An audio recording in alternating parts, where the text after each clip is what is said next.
أعوذ بالله من الشيطان الرجيم.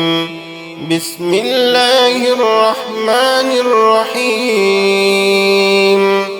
الرحمن علم القرآن خلق الإنسان علمه البيان. الشمس والقمر بحسبان والنجم والشجر يسجدان. والسماء رفعها ووضع الميزان ألا تطغوا في الميزان وأقيموا الوزن بالقسط ولا تخسروا الميزان. والأرض وضعها للأنام فيها فاكهة والنخل ذات الأكمام والحب ذو العصف والريحان فبأي آلاء ربكما تكذبان.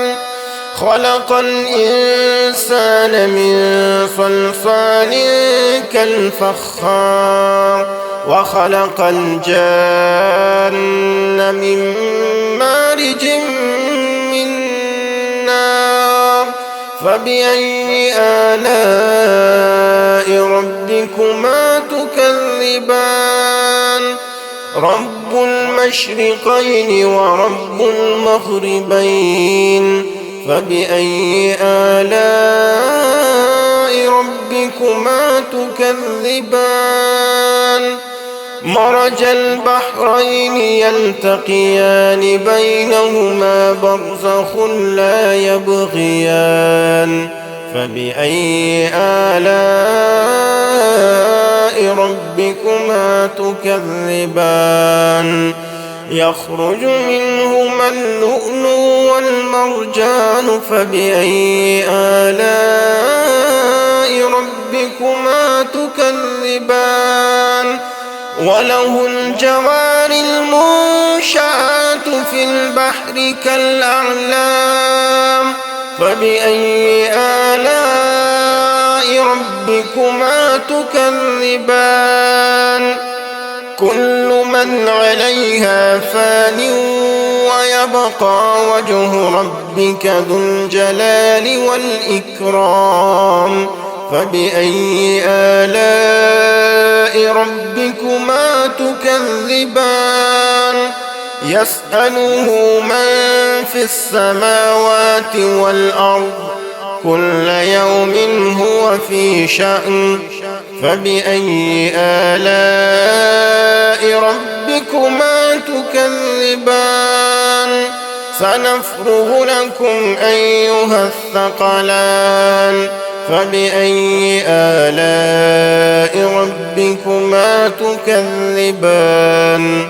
يا معشر الجن والإنس إن استطعتم أن تنفذوا من أقطار السماوات والأرض فانفذوا لا تنفذون إلا بسلطان فبأي آلاء ربكما تكذبان. يرسل عليكما شواظ من نار ونحاس فلا تنتصران فبأي آلاء ربكما تكذبان. فإذا انشقت السماء فكانت وردة كالدهان فبأي آلاء ربكما تكذبان. فيومئذ لا يسأل عن ذنبه إنس ولا جان فبأي آلاء ربكما تكذبان.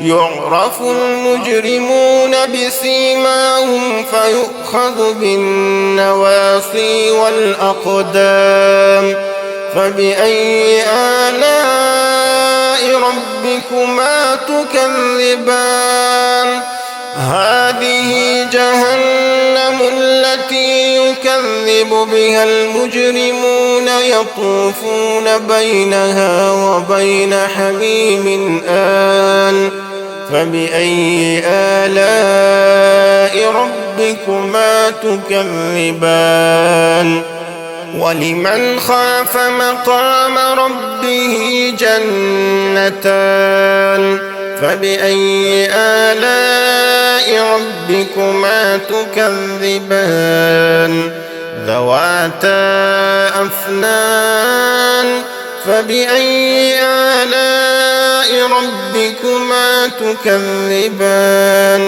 فيهما عينان تجريان فبأي آلاء ربكما تكذبان فيهما من كل فاكهة زوجان فبأي آلاء ربكما تكذبان متكئين على فرش بطائنها من استبرق وجنى الجنتين دان فبأي آلاء ربكما تكذبان فيهن قاصرات الطرف لم يطمثهن إنس قبلهم ولا جان فبأي آلاء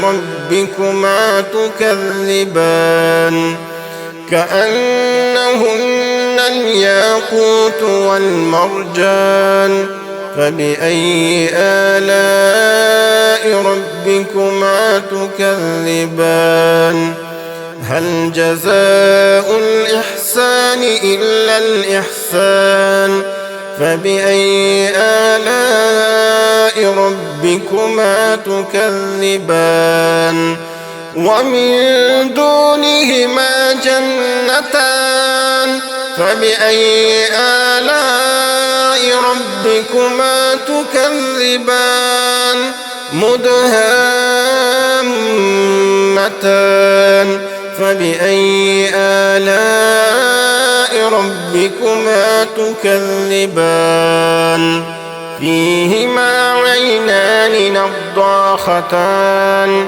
فبأي آلاء ربكما تكذبان فيهما فاكهة ونخل ورمان فبأي آلاء ربكما تكذبان فيهن خيرات حسان فبأي آلاء ربكما تكذبان حور مقصورات في الخيام فبأي آلاء ربكما تكذبان لم يطمثهن إنس قبلهم ولا جان فبأي آلاء ربكما تكذبان متكئين على رفرف خضر وعبقري حسان فبأي آلاء ربكما تكذبان تبارك اسم ربك ذي الجلال والإكرام